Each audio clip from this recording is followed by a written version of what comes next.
This episode is brought to you by LifeLock. The holidays mean more travel, more shopping, more time online, and more personal info in places that could expose you to identity theft. That's why LifeLock monitors millions of data points every second. If your identity is stolen, their US-based restoration specialist will fix it, guaranteed or your money back. Get more holiday fun and less holiday worry with LifeLock. Save up to 40% your first year. Visit LifeLock.com/podcast. Terms apply.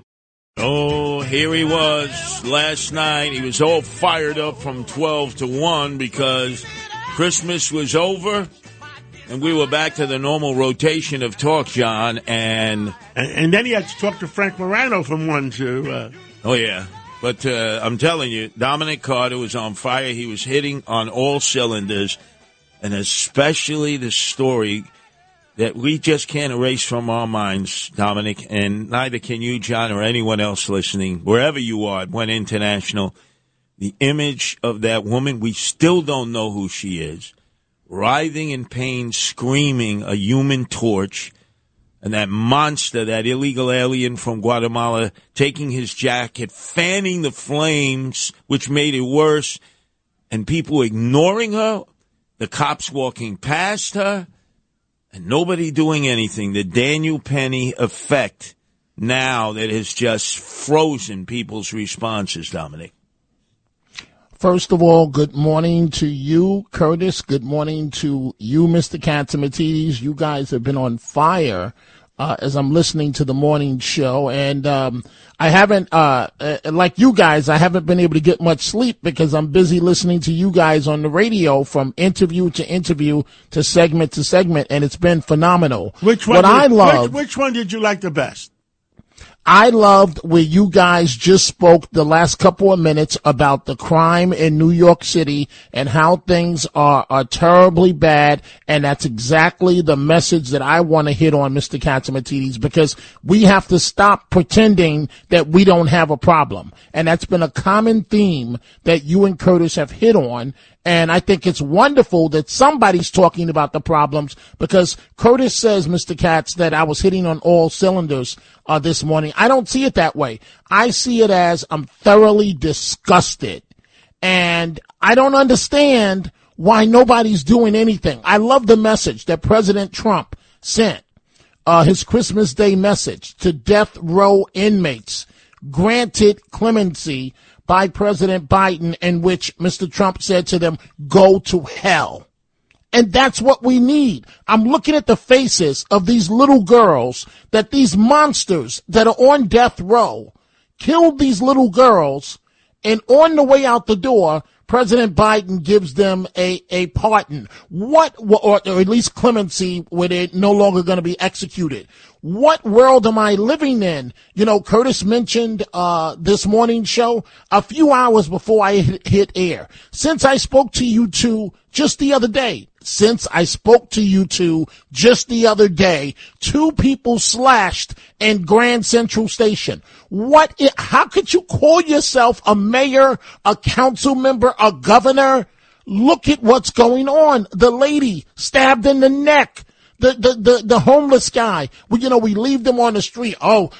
We have to listen to the left, the progressives. Their First Amendment rights, the homeless to be on the street. I'm thoroughly disgusted. It's not about hitting on all cylinders. We can't walk the streets. When is it going to happen? What's next? When is it going to happen to somebody that we know personally? Now, Dominic, the governor had said the day before that poor woman was turned into a human torch, that crime in the subway is down 42%, that she was sending in other National Guardsmen. I know you're in the system often. I'm always in the system. I sent you a videotape of us patrolling. And you know what, Curtis? Let me just say this. You sent me the videotape, but it was already online nationally. From people that are passing the tape around. Thank you for sending it to me. And I don't mean to cut you off. You sent them yesterday's news? Yeah, no, it's just to show you there's no patrols on the moving trains. And, John, as you know, we patrol the moving trains. We go from car to car. We walk through the cars like the transit cops used to. They don't do it anymore. And I got to tell you, I've been looking for these National Guardsmen. I can't find them. And I can't either. But that's why I was happy and sad at seeing your clip. Because I'm like, are we back 30 years ago? You know, it's wonderful that somebody's doing it, you and the Guardian Angels, Curtis. But I'm looking at the video, and people are giving you and your members a hero's welcome, because we're looking at Guardian Angels walk up and down the police, walking up and down the subway cars. And I'm not going to knock the finest, because they're doing the best they can under weak leadership. Emphasis, under weak leadership. I got to tell you, Dominic, I talked to a lot of the cops. There are mandatory 6-day tours, 12 hours a day, especially during the holidays. They cannot be with their family. It's causing all kinds of chaos with their families. It's just depleting whatever morale they had. They're looking to get out, early retirement. They're being recruited out of here. Leadership at the top of the police department is now just completely falling apart. So I look at them and I say, oh, my God, it's like there's so few cops that they have to do a job that requires that they be flooded. There be blue uniforms everywhere, and they're just not. They're just not. They're just not, but maybe you, Curtis, or Mr. Katzimatidis can explain this to me, because I don't understand. And again, that's one of the reasons why I listen, Mr. Katz, to all your shows, Curtis, but Mr. Katzimatidis, you and Rita Cosby, 5 to 6 p.m., all the newsmakers come to you, local, national, and international, plus your Sunday morning show. Again, the leaders come to you. I want somebody to explain to me, how is this leadership in terms of, I understand that in some regard, Adam's hands are tied. I understand it. But we need another Rudy Giuliani, somebody that's going to say, I'm not taking it anymore. I'll see you in court. Get those homeless, get the mentally ill off my streets. Adams was fond of saying, my streets, my nightlife, mine. Well, own the subway, Mr. Mayor. Get the mentally ill. This guy that appeared in court for the grants, again, guys, since the last time I spoke to you this week, this is the latest slashings. And they have him in the restraining chair, taking him out of Grand Central. He's still screaming.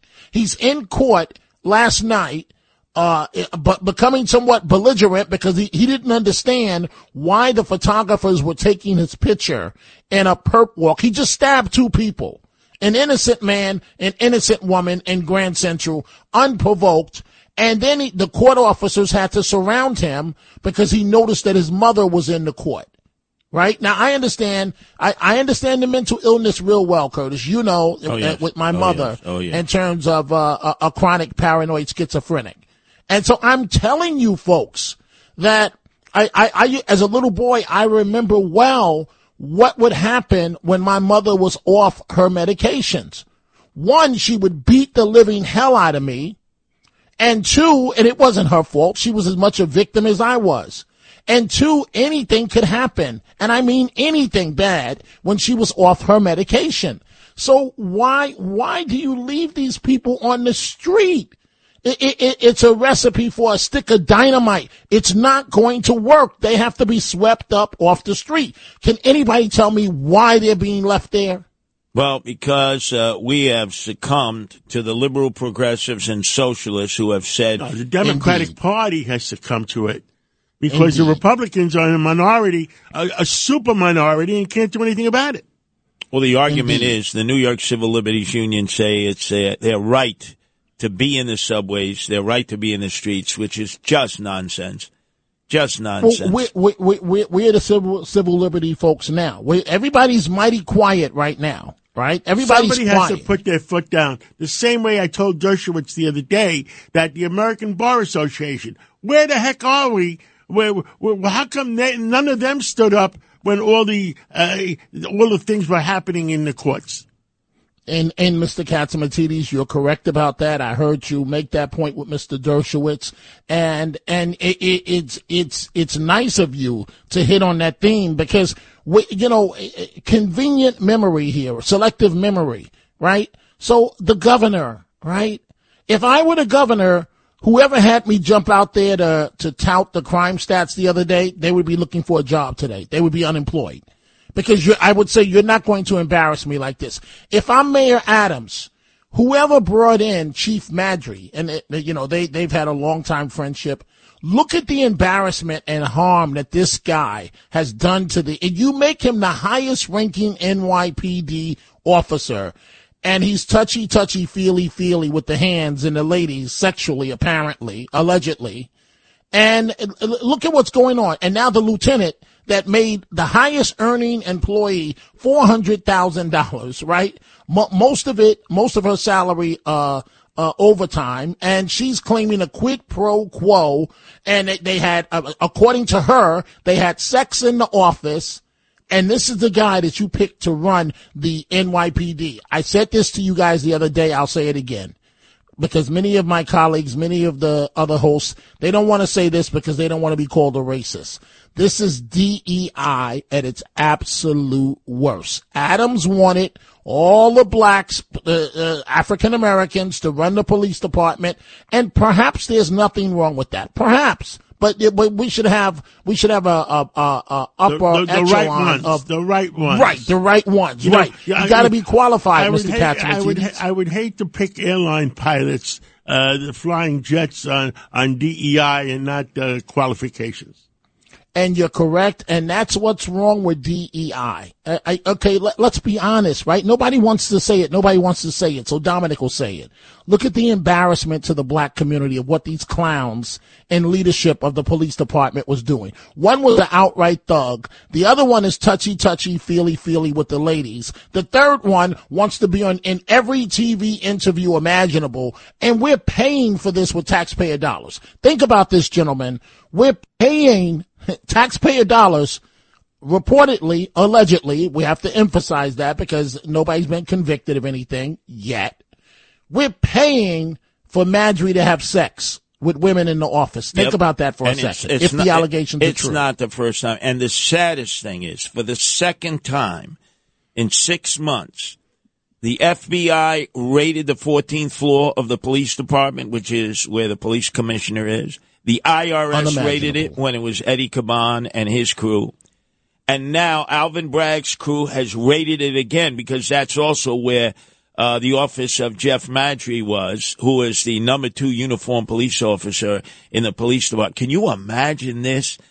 Outside agencies raiding the police department, the commissioner's floor, taking out cell phones, laptop computers, worktop computers.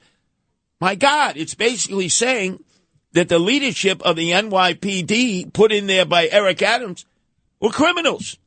Literally, it becomes a crime scene, a point that you made, Curtis. So, but, I just want to return to the man at Grand Central. There's so many cases, I got to make sure I get them right.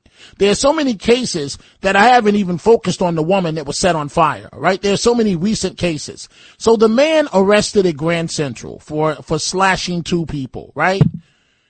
This guy, one of his priors is assault on a police officer. What is he doing walking the streets? That's grounds right there to keep him locked up. Dominic. In my day growing up in this city, right? Dominic. And this is a good thing. The same time that was happening in the Port Authority, an illegal alien. That's right. Is punching the hell out of a female cop, almost killing her.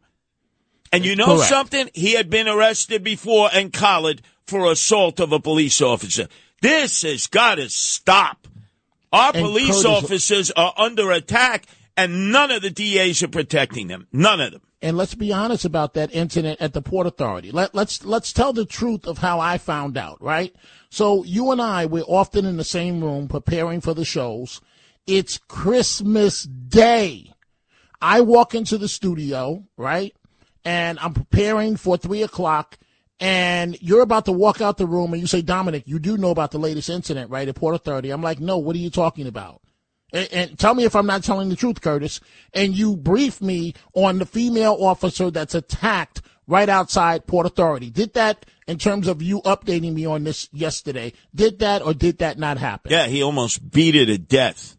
But my point was that, I'm arriving, I'm trying to get away from all the hard news because it's Christmas, And I can't get away from it because it's incident after incident. What I wanted to say earlier, Mr. Katsimatidis, and to you, Curtis, in my day, right, if you attacked a police officer coming up out of the Bronx, right, we knew in the hood the do's and the do's not. Number one, if you attacked a police officer, was it going to be a long ride to the police station?